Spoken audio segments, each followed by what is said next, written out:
We finally got the answer to an age-old question. Why the hell did Garp stay in the Marines? Spoilers for chapter 1165 if you haven't read it yet, then scroll on. Love it or hate it, we got our answer. And if I'm being honest, it's exactly what I expected. For the most part. First off, I love the offer that Roger gives him to join him. Thinking about the what-if scenario of Garp joining the Roger Pirates is a crazy concept. But that's for a different video. Garp chose to stay in the Marines so he could protect the rank and file from the demon that is sitting above them. Garp got a front row seat to the massacre of not just pirates but Marines as well. He learned quickly that nobody is safe from Emu and their will. So he decided to lock in and protect those that he believes are still upholding the actual values of what the government should be doing, i.e. the boots on the ground people who are supposed to be protecting the day-to-day person. Obviously, as a reader, we understand that there's a lot of fallacies within this. Garp obviously hasn't done the best job of protecting these people, and much more importantly, protecting the civilians that the Marines are supposed to be helping. But let's look at what Garp has done in light of this new information.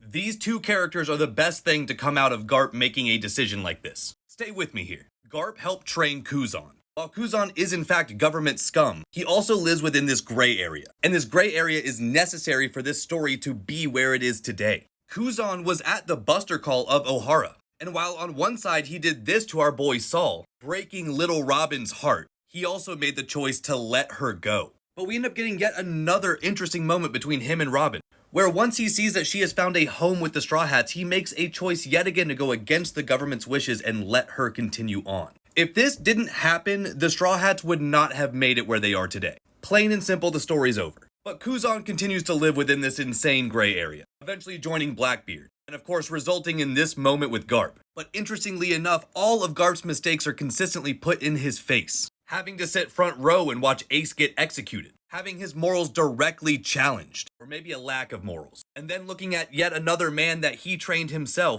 putting an ice spear through his chest. Kuzan is a perfect example of where Garp's influence did help, but ultimately ended him up in this position. Then we have Kobe, Garp's magnum opus. If Kuzan was a 50% success, I believe that Kobe will be the 100%. With Garp's help, he's already gone from here to here. And while he spent much of that time working for this oppressive government, he has now found himself in a side organization of Sword. While still having their issues, are slowly removing themselves from the direct control of the world government, eventually propping Kobe up to be the one to help take over the proper version of what the Marines should be. And I believe that Kobe will absolutely be integral in succeeding against Emu in the end of this story. Luffy will need Kobe just as much as Kobe needs Luffy. Now don't get me wrong, none of this is to say that Garp made the right decisions, but I do want to point out the narrative importance of Garp's decision in this entire story. As always guys, let me know what you think in the comments.